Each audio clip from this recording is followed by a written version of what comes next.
আপোনাৰ ভেটিত টাইলছ লগাই থৈছে, মানুহৰ ঘৰৰ ভিতৰত হাঁহ চৰি আছে। আপোনালোকে কৈছে আমি ভিজিট কৰিম, চাম। কেতিয়া চাব? আঘোণমহীয়া চাব নেকি? মই ফিল্ডত যিমান গৈছোঁ, মানুহৰ যিমান অভিযোগ দেখিছোঁ, দুৰ্দশা দেখিছোঁ। আপোনালোকে সেই দুৰ্দশা দেখাৰ পিছত যদি মাছ মাংসই ভাত খাব পাৰিছে, তেনেহ'লে আপোনালোক মানৱৰ শাৰীত থকা নাই। আপোনালোকে কৈছে আমি ভিজিট কৰিম, চাম। কেতিয়া চাব? আঘোণমহীয়া চাব নেকি? আমি বিচাৰিছোঁ, আমি খেতিটোক লৈ জীয়াই আছোঁ। আমাৰ ইয়াত ডক্টৰ ইঞ্জিনিয়াৰ আমি জন্ম দিব পৰা নাই, আমি দুখিত। কিন্তু আমি চেষ্টা কৰি আছোঁ, অহা দিনত ডক্টৰ ইঞ্জিনিয়াৰ কৰিবৰ কাৰণে চেষ্টা কৰি আছোঁ। অন্ততঃ আমি সেই ডক্টৰ ইঞ্জিনিয়াৰ বলে বা টেকনিকেল পাৰ্চন কৰিব পাৰিলে অন্ততঃ পানীৰ সমস্যাবোৰ আমি নিজে বুজি কিনি আমি সমাধান কৰিবলৈ চেষ্টা কৰোঁ। ৰাতি কেনেকৈ টোপনি ধৰে আপোনাৰ? এই অৰ্থ মানুহ আহিছে, বহুগুৰিলৈ যাওঁতে মানুহৰ ঘৰৰ ভেটিত, আপোনাৰ ভেটিত টাইলছ লগাই থৈছে, মানুহৰ ঘৰৰ ভিতৰত হাঁহ চৰি আছে। আপোনালোকে কৈছে আমি ভিজিট কৰিম, চাম। কেতিয়া চাব? আঘোণমহীয়া চাব নেকি?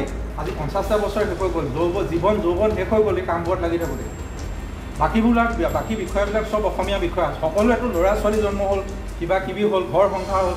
এই মানুহটো বা এই লাগি থকা মানুহবোৰতো একো নহ'ল, লাগি আছে, খেতি নাই। আপোনালোকক সুধি আছে, কৈ আছে কি মই চাম এবাৰ। কি চাব আপোনাৰ?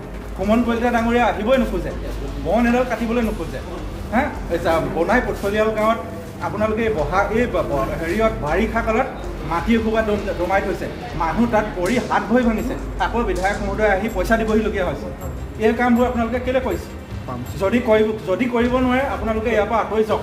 মই বাৰে বাৰে কৈছোঁ যে নদী খান্দি পেলানি ভাল হোৱা বিশ্বতে উদাহৰণ নাই।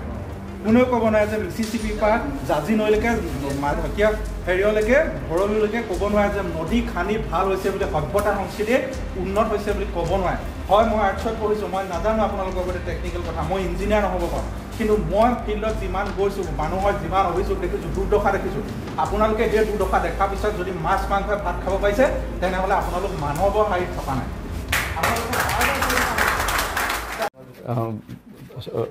মৰিনী সমষ্টিৰ অন্তৰ্গত চিন্তামণিগড় হাইস্কুলত প্ৰায় 2 ঘণ্টা জোৰা এই অঞ্চলৰ 2খন মৌজা, জকাইচুক আৰু শিমলুগুৰি মৌজাৰ কৃষক ৰাইজ আৰু বান নিয়ন্ত্ৰণ দাবী সমিতিৰ সকলো ৰাইজ ইয়াত উপস্থিত আছিলে। আমাৰ লগত চক্ৰ বিষয়া তিয়কৰ, ইয়াৰ লগতে জলসম্পদ আৰু জলসিঞ্চন বিভাগৰ কাৰ্যবাহী অভিযন্তাসকল উপস্থিত আছে। খুব এটা ভাল আলোচনা হ'ল, যি আলোচনা বিশেষকৈ বহুত 40 বছৰ 45 বছৰ এটা পুৰণা সমস্যা। আজি আমি টিয়ক প্ৰেছ ক্লাবৰ সাংবাদিক বন্ধুসকলকো ধন্যবাদ জনাম। তেখেতসকলে বহুবাৰ বাতৰি পৰিৱেশন কৰিছিলে। মই মৰিনী সমষ্টি যদি এয়া নতুন এলেকা, সমষ্টি পুনৰ নিৰ্ধাৰণৰ পিছতে এই অঞ্চলসমূহ মৰিনী সমষ্টিত অন্তৰ্ভুক্ত হৈছে। মই এবছৰমানৰ পৰাই এই অঞ্চল পৰিভ্ৰমণ কৰি আছোঁ। এই বানত মই নিজে স্বচকুৰে দেখা পাইছোঁ যে প্ৰায় 4টা গাঁও পঞ্চায়ত আৰু প্ৰায় বহু হাজাৰ হাজাৰ বিঘা মাটি এতিয়াও পানীৰ তলত, কঠীয়া বা ধান লগাইছিলোঁ সেই পানীৰ তলত। মই বিভাগীয় মন্ত্ৰী মাননীয় পীযুষ হাজৰিকা ডাঙৰীয়াৰ লগত যোগাযোগ কৰিছিলোঁ। তেখেতে ইতিমধ্যে আমাক জনাইছিল যে বহু জেগাত যেনে ডিব্ৰুগড় চহৰ, যেনে গুৱাহাটীতো বহু অঞ্চল আৰু বিভিন্ন অঞ্চলত য'ত বেছিকৈ পানী আছিল, সেই অঞ্চলসমূহত হয়তো স্তব্ধ হৈ গৈছিল জনতা, বিভিন্ন চৰকাৰী কাম কাজ, বিভিন্ন ৰাজপথ, বিভিন্ন কাৰ্যালয়, সেইসমূহ স্তব্ধ হৈ থকা অঞ্চলসমূহত মটৰসমূহ ব্যৱহাৰ কৰা হ'ল। এতিয়া পানী ক্ৰমান্বয়ে শুকাইছে যদিও এই অঞ্চলত পানী এতিয়াও শুকোৱা নাই। সেইকাৰণে মাননীয় মন্ত্ৰী মহোদয়ে কৈছিল যে আমি সহযোগিতা কৰিম। মাননীয় মন্ত্ৰী মহোদয়ৰ ওপৰত মোৰ সম্পূৰ্ণ বিশ্বাস আছে। মই ইতিমধ্যে আমাৰ অসমৰ মুখ্য সচিব ৰবি কটা ডাঙৰীয়াৰ লগতো কথা পাতিলোঁ। তেখেত আজিৰ পৰা 30-35 বছৰ আগত যোৰহাটৰ জিলা আয়ুক্ত আছিল। তেখেতে এই অঞ্চলটোৰ বিষয়ে অৱগত।